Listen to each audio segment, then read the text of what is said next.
반갑습니다, 여러분. 오늘은 학교 학습과 수업 방법에 대해서 살펴보도록 하겠습니다. 전체적인 순서는 먼저 학습, 교수, 수업에 대해서 살펴보고, 두 번째로 수업과 수업 계획, 그리고 세 번째로 수업의 단계와 주요 활동에 대해서 살펴보도록 하겠습니다. 먼저 학습, 교수, 수업에 대해서 살펴봅시다. 교수와 학습이라고 하면 어떤 생각이 떠오르십니까? 네, 가르치고 배우는 것이라는 생각이 들지요. 이 가르치고 배우는 과정은 교육에서 가장 중요한 부분입니다. 다양한 학교가 생기고 유지되는 궁극적인 이유가 바로 이 가르치고 배우는 활동 때문입니다. 그래서 교수와 학습이 무엇인지, 그리고 교수와 학습은 서로 어떤 관계가 있는지 알아보도록 합시다. 먼저 학습의 성격입니다. 학습이란 흔히 사람들이 배우는 일이라고 말합니다. 하지만 때로 사람들에 따라서는 이것을 다른 뜻으로 받아들이고 있는 경우가 많습니다. 학습의 개념을 정확하게 알기 위해서 다음에 몇 가지 예들을 한번 비교하면서 살펴봅시다. 먼저 5살 먹은 조카 아이가 아침 8시 30분에 하는 TV 프로그램을 신나게 따라 부르면서 아이들처럼 노래를 부르고 춤을 추는 장면이 있습니다. 두 번째는 어린이 대공원에 있는 돌고래가 조련사의 지시에 따라서 물 위로 펄쩍 뛰어 올라서 높이 매달아 놓은 종을 들이받고 물속으로 퐁당 들어가는 장면이 있습니다. 세 번째는 초등학교 1학년 동생인데요. 이 동생이 초등학교 입학을 하고 난 며칠 후부터 아침에 학교 갈 때 아버지 어머니에게 학교 다녀오겠습니다 라고 공손하게 인사를 합니다. 마지막으로 이 수업을 들은 여러분들이 학습의 개념이 무엇인지 분명하게 말할 수 없던 상태에서 수업이 끝나고 나면 학습이 무엇인지 명확하게 이야기하고 정의 내릴 수 있게 된 것을 생각해 봅시다.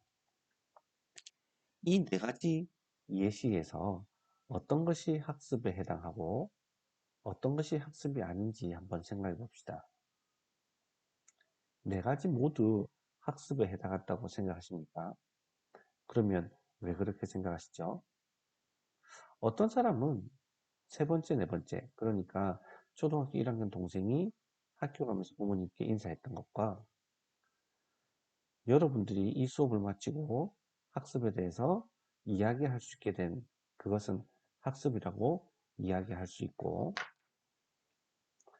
5살 먹은 조카 아이가 TV 아이들처럼 춤을 추고 노래를 부르는 것이나 돌고래가 점프해서 뛰어 올라서 종을 들이받고 다시 물속으로 들어가는 것은 학습이 아니라고 한다면 그건 또 무엇 때문일까요?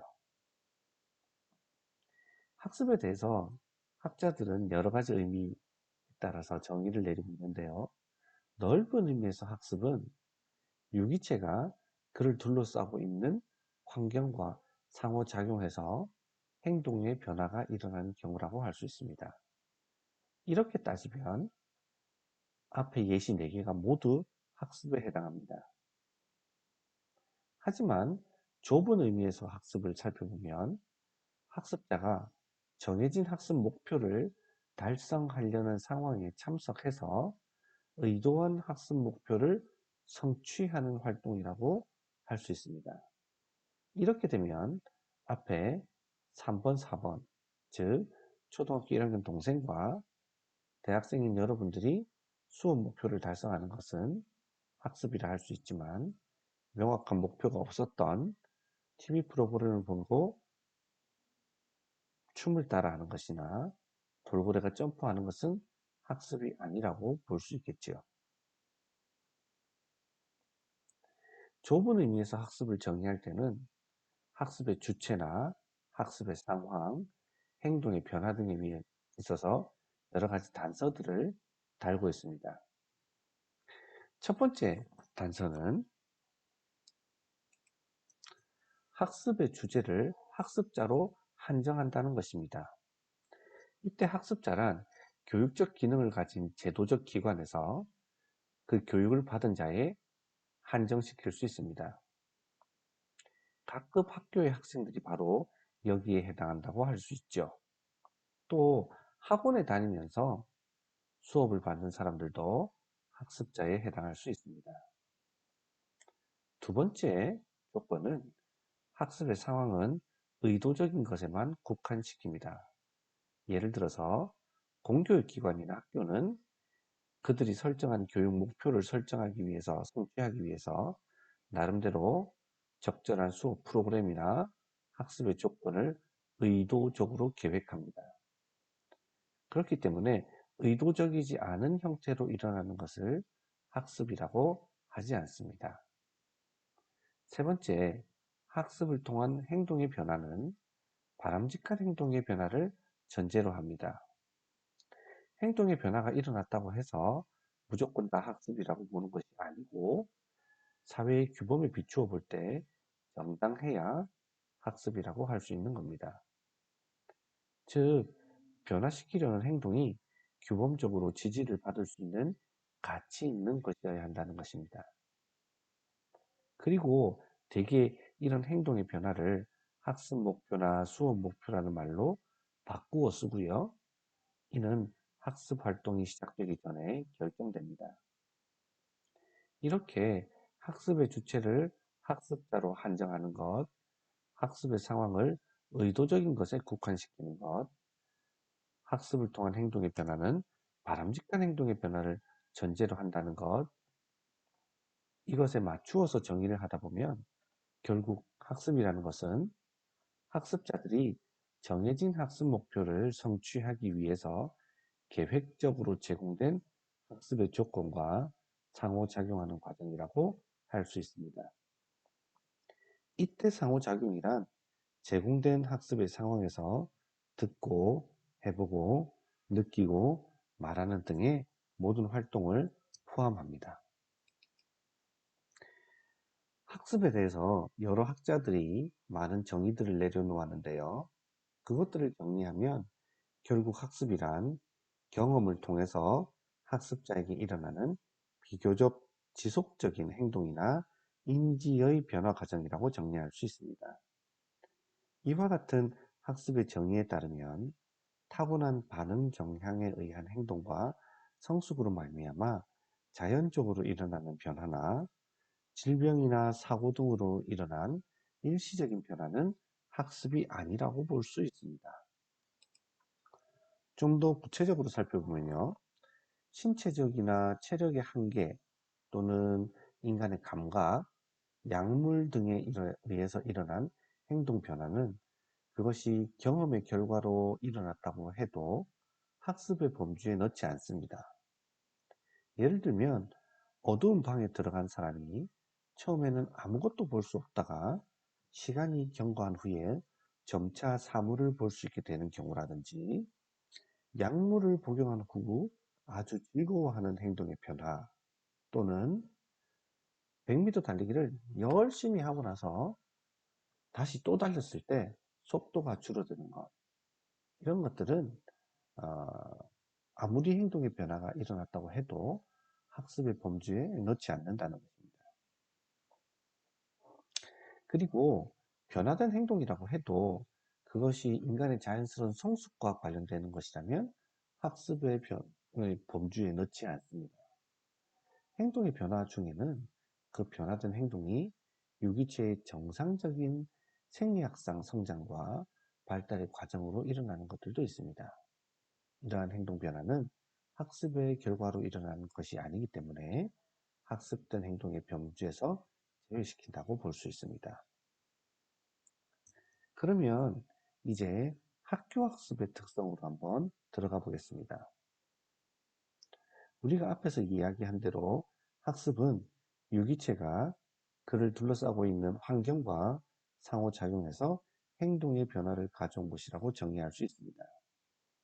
여기서 학습 주체를 유기체로 본 것은 인간뿐만 아니라 동물도 어느 정도의 수준과 정도의 차이는 있을지라도 학습을 하기 때문입니다. 학교 학습도 넓은 의미의 학습의 정의에서 크게 벗어나지 않습니다. 하지만 교실에서 벌어지고 있는 학습은 그 장면이 학습 심리학자들이 이용하는 실험실과는 비교가 되지 않을 정도로 매우 독특하고 다변적이고 종합적이라고 할 수 있습니다. 또한 교실 학습, 학교 학습에서 이루어지는 학습 과제는 실험실의 동물 실험이나 인간을 대상으로 한 무의미한 철자 훈련 같은 것과는 달리 매우 복잡하고 유의미합니다. 이런 차이점들 때문에 학습 심리학자들이 발견한 여러 학습 법칙들을 학교 학습에 직접 적용하기 어려운 경우가 많습니다. 그래서 요즘에는 학교 학습을 중심으로 독자적인 이론 발전이 필요하다는 주장들이 나오고 있습니다. 부첼스키라는 학자는 학습과 관련해서 실험실 학습과 학교 학습으로 나누어서 접근하고 있습니다. 두 학습 유형의 차이점을 여러 가지로 정리를 했는데요. 그러면서 실험실 학습과 구분되는 학교 학습을 설명해 줄 수 있는 이론의 필요성이 있다고 주장했습니다. 부첼스키에 따르면 우선 실험실 학습과 학교 학습은 학습자가 서로 다르다고 주장합니다. 실험실 학습에서는 흔히 작은 동물이나 특별히 선정된 사람들이 대상이 됩니다. 하지만 학교 학습에서는 수없이 많은 특성을 지닌 학습자들이 학습 대상이 됩니다. 두 번째는 과거 경험과의 연결성 문제입니다. 학습 심리학자들의 주된 관심사는 원리의 응용보다는 원리의 발견이기 때문에 실험실에서 일어나는 결과에 영향을 줄 수 있는 과거와 현재의 경험을 통제합니다. 하지만 학교 학습은 현재의 학습을 성공적으로 이루어 가기 위해서 과거의 학습 경험과 연결성을 매우 중요하게 생각합니다. 세 번째는 학습의 기준이 다릅니다.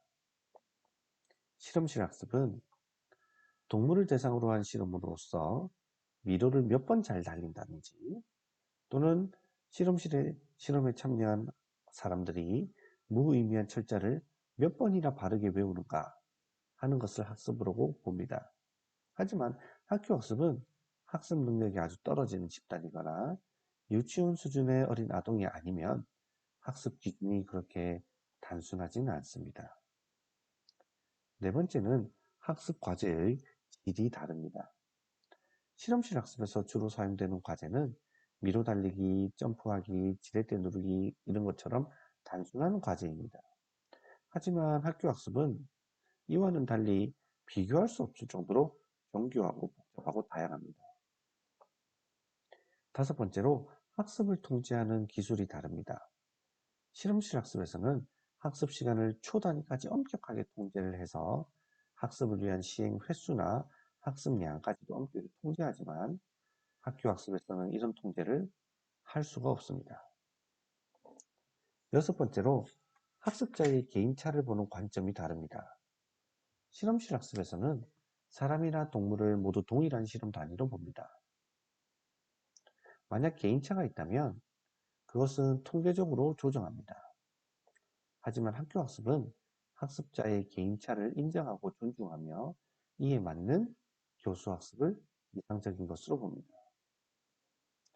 그리고 학습자의 수에 대한 제한도 다릅니다. 실험실에서는 한 번에 한 피험자만을 대상으로 하는 경우가 대부분입니다. 하지만 학교 학습은 1대1 학습이 아주 드물지요. 학습의 효과를 높이기 위해서 선생님과 학생, 학생과 학생 간의 상호작용을 매우 중요하게 여기고 그런 상호작용이 일어나도록 돕습니다. 끝으로 학습의 목적과 효용성의 차이입니다. 실험실에서 다루어지는 학습 과제는 본질적으로 그걸 학습하는 개인에게 그다지 큰 쓸모가 없는 것들이 대부분입니다. 하지만 학교 학습에서 배운 것들은 짧게는 다음 학습에 도움이 되고 길게는 인생 전체에 유용한 것들이 많죠. 이와 같은 내용을 정리한다면 실험실 학습에서 발견되는 학습의 원리나 법칙들을 실제 학교 학습에 적용하기 어렵습니다. 그래서 학교 학습에서 주로 사용되는 학습이란 용어는 좁은 의미의 학습을 중심으로 살펴보아야 될 것입니다. 이제 교수와 수업에 대해서 한번 살펴봅시다. 교수라는 말은 글자 그대로 가르쳐 주는 것을 의미합니다.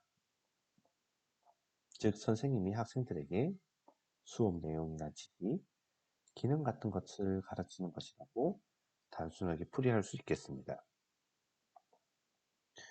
때로 영어의 teaching을 교수로 번역하기도 하고 instruction을 교수로 번역하기도 합니다.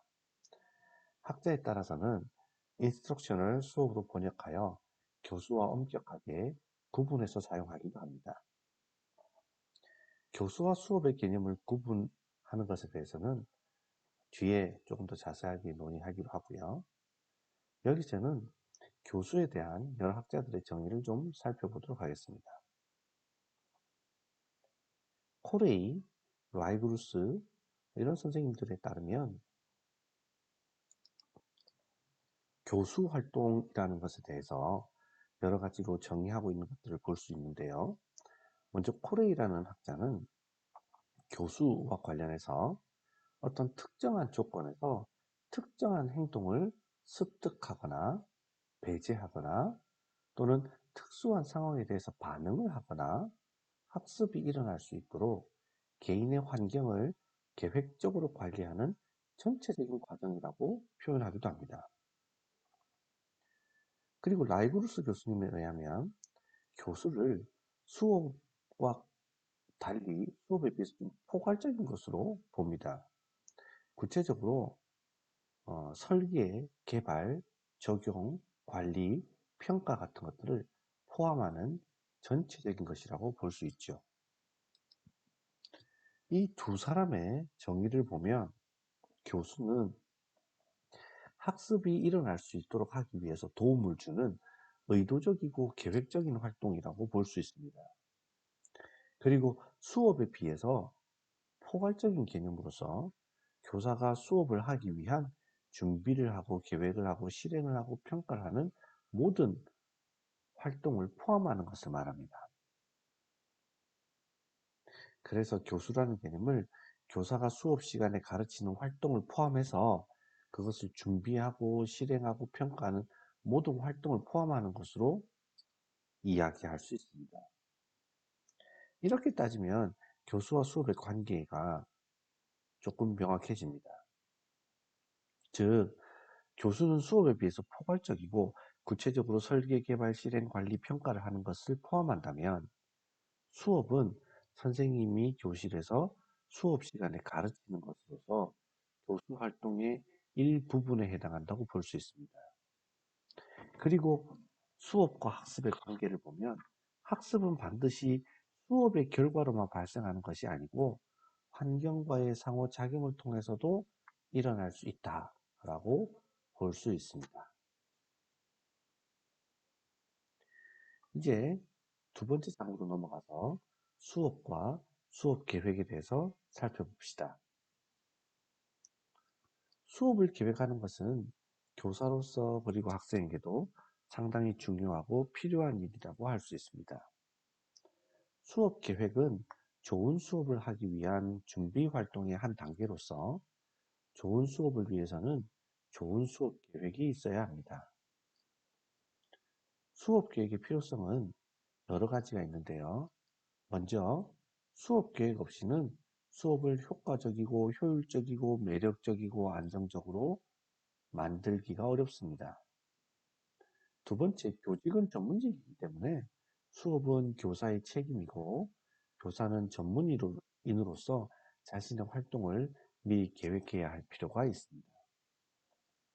세 번째로, 최근 수업에 대한 교사의 재량권이 증가하고 있는데 이런 재량권을 적절히 활용하기 위해서는 교사가 미리 수업을 준비해야 합니다. 끝으로 수업에 활용되는 매체나 체제 등이 갈수록 복잡해지고 있기 때문에 수업의 목표 역시 질과 양이 변화하고 있습니다. 그리고 학생들의 요구나 개인차도 크게 벌어지고 있죠. 이렇게 수업 환경에 맞는 수업을 하려면 수업 계획이 반드시 필요하다고 할 수 있습니다. 그래서 수업을 계획할 때 여러 가지 요소들이 필요한데요. 그것들을 좀 구체적으로 살펴보면 다음과 같습니다. 먼저 수업 목표나 내용에 적합한 수업 방법이 무엇인지 분석하고 선택할 필요가 있습니다. 두 번째로 수업은 여러 가지 학습 활동이 포함되기 때문에 학습 활동에 대한 계획이 수립되어야 됩니다. 다시 말하면 동기 유발을 위한 활동과 같이 여러 가지 다양한 형태의 활동들을 고려해야 한다는 것입니다. 세 번째로는 수업 대상, 즉 학생들을 분석하고 이들에 맞는 수업 방법을 계획해야겠지요. 네 번째로 수업 계획은 수업자의 자질이나 능력이나 선호하는 수업 방법 등을 고려해서 이루어져야 합니다. 예를 들면 아무리 좋은 기자재가 있어도 학생이 사용할 수 없다면 그 기자재는 소용이 없는 것이죠. 다섯 번째로 수업과 관련된 현실적인 여러 가지 여건들이 고려되어야 됩니다. 허용되는 수업 시간의 양이 얼마인지, 학습을 할 수 있는 공간이나 장소는 어딘지, 쓸 수 있는 자료나 시설이나 예산이나 안전이나 아동의 문제나 학부모가 참여가 가능한가 하는 등의 여러 가지 요소들을 반영할 필요가 있습니다. 수업은 계획적으로 이루어져야 하는데요. 이러한 수업 계획의 일반적인 원칙들이 있습니다. 첫 번째, 수업 계획은 지도 목적에 적합해야 합니다. 두 번째로, 수업자의 특성이나 수업 방법에 따라서 다소 변경할 수 있는 융통성이 담보되어야 되겠습니다. 그리고 수업 계획은 수행과 평가를 통해서 검증될 수 있어야 되겠고요. 단원의 계획과 맞는 일관성이 있어야 됩니다. 또한 실제 적용 단계에서 예상치 못한 환경이나 요구에 접하게 되었을 때를 대비해서 변경 가능성도 있어야 되겠고요. 끝으로 생활지도나 각종 학교의 교육 행사 등을 고려해서 이런 활동 등과도 연계될 수 있도록 포괄성이 있어야겠습니다. 수업 계획은 여러 가지 수준으로 나누어지는데요. 대체로 장기 계획과 단기 계획으로 구분할 수 있습니다. 장기 계획은 학습의 연간 계획, 월간 계획, 단원 계획이 포함되는 것으로서 모든 학교 활동이나 생활 지도나 행사 교육과 일과나 평가, 지도 등에 대한 세부적인 계획이 배경을 이루고 있는 예정 설계를 의미합니다. 이와는 달리 단기 계획은 주안이나 일한 시한 등을 생각할 수 있는데, 주안은 모든 장기 계획을 바탕으로 일주일을 단위로 계획하는 것이고, 일화는 그날그날 학습하기 위한 학습 지도 계획이며, 시한은 매 시간 학습할 수 있는 것들을 의미한다고 볼 수 있습니다. 이제 수업의 단계와 주요 활동에 대해서 살펴봅시다. 수업 활동은 일반적으로 도입, 전개, 정리라는 세 단계로 구분이 됩니다. 한 수업 시간에 제공될 주요한 교수 학습 활동들을 도입, 전개, 정리의 세 단계로 나누어서 요약하면 여러 가지 활동들이 눈에 들어올 수 있습니다. 먼저 도입 단계에서는 동기를 유발하고 목표를 인지시키고 수업을 진행하기 위한 이 목표와 선수학습 간의 관련을 짓기를 합니다. 그리고 전개 단계에서는 학습 내용을 제시하고 학습 자료를 제시하며 학습자를 참여시키고 다양한 수업 기법을 활용해서 수업을 진행하면서 시간과 자료를 관리하는 활동을 하게 됩니다. 정리 단계에서는 학습 과제를 요약하고 종합하며 연습과 피드백을 통한 강화 활동을 하고 수업이 일어난 전반적인 내용에 대해서 일반화 활동을 합니다. 그리고 보충 자료를 제시하고 차시 예고 활동을 하게 됩니다. 이와 같은 활동들을 통해서 우리는 학교 학습과 수업 방법에 대해서 구체적으로 살펴볼 수 있었습니다. 다음 시간에는 교육공학과 관련해서 내용을 좀 더 살펴보도록 하겠습니다. 수고하셨습니다.